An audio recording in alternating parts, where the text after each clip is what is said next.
Bonjour, je m'appelle Anissa Messaoui, je suis pédiatre à l'hôpital universitaire des enfants Rennes-Fabiola. Je réalise un travail scientifique sur comment aider les jeunes avec un diabète dans la prise en charge quotidienne de leur diabète et leur éviter les chutes de glycémie.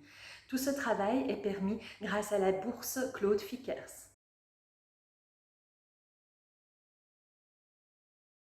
Moi, je suis à la base pédiatre diabétologue, donc je travaille ici dans la clinique de diabétologie et dans le quotidien, j'ai pu voir que mes patients présentant le diabète avaient un gros problème avec les hypoglycémies qui peuvent entraîner des malaises et qui peuvent devenir un frein à l'obtention de bons résultats pour le diabète. En effet, les enfants préfèrent se retrouver un peu trop haut pour éviter l'hypoglycémie. Heureusement, grâce aux nouvelles technologies, on peut détecter à temps ces hypoglycémies et mieux les prendre en charge. Et donc mon travail, comme ces technologies sont toutes nouvelles, c'est de bien étudier leur mode de fonctionnement et surtout la façon dont elles peuvent aider nos jeunes patients avec le diabète pour éviter ces événements qui peuvent parfois être traumatisants pour l'enfant et toute sa famille. Donc il faut savoir qu'en Belgique, il y a plus de 3000 patients avec un diabète de type 1 de moins de 18 ans et nous sommes le plus grand centre de diabétologie pédiatrique ici à l'hôpital des enfants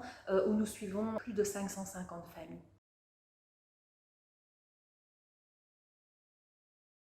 La recherche comporte plusieurs volets. Dans le premier volet, on a étudié l'utilisation d'une nouvelle technologie qui est disponible pour la plupart des patients et celle-ci incluait plus de 400 patients.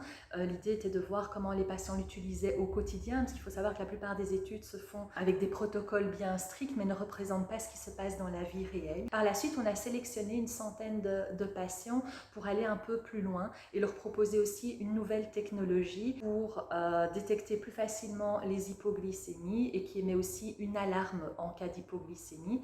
Et le but était de pouvoir comparer ces deux méthodes et voir laquelle permettait d'éviter le plus d'accidents. C'est déjà ma troisième année de bourse auprès de la BKF. Lors de cette première année, j'ai pu faire un état des lieux de l'utilisation d'une des nouvelles technologies au sein de mes nouveaux patients.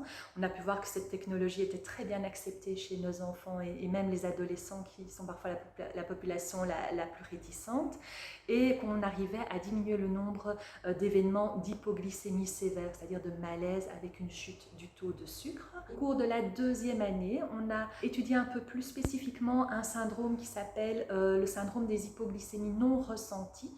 En effet, les patients, s'ils présentent beaucoup d'hypoglycémie, à la fin ne les sentent plus arriver. Et ça, c'est un facteur de risque justement pour présenter encore plus d'hypoglycémie sévère. Donc, on a caractérisé ce syndrome dans notre population d'enfants avec un diabète. Et puis, dans un deuxième temps, c'est le volet que je suis en train de terminer pour le moment, on propose à cette population spécifique l'utilisation d'encore une nouvelle technologie spécifique avec des alarmes qui permet effectivement d'avertir le patient qu'il fait une hypo, ce qui est intéressant quand le patient justement ne les sent pas venir. Et puis il y a encore un dernier volet qui est en train de se mettre en place où on utiliserait ce genre de capteur avec alarme et une pompe intelligente pour encore améliorer la prise en charge de nos jeunes patients. En Belgique, on a la chance d'avoir le système des conventions INAMI. Il s'agit d'un accord entre l'hôpital, les mutuelles et l'INAMI qui permet de rembourser la plupart des technologies pour la surveillance glycémique du patient avec un diabète de type 1. Une première technologie rentre dans cette convention, c'est-à-dire qu'elle est tout à fait accessible aux patients et entièrement remboursée. Maintenant, il y a d'autres technologies qui arrivent sur le marché et la Belgique ne peut pas faire face à toutes ces dépenses et donc il faut apprendre à sélectionner les meilleures technologies et aussi voir lesquelles valent la peine d'être remboursées. Et c'est là qu'intervient notre travail aussi, c'est de montrer l'intérêt de certaines technologies, éventuellement la plus-value de certaines de ces technologies pour justement les faire rentrer dans cette convention de remboursement.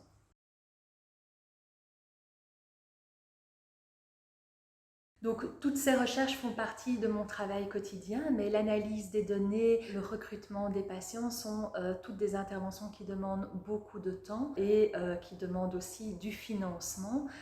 Donc, dans la vie de tous les jours, comment est-ce que vous pouvez m'aider? Soutenez la recherche pour la pédiatrie, s'il vous plaît, donnez à la BKF.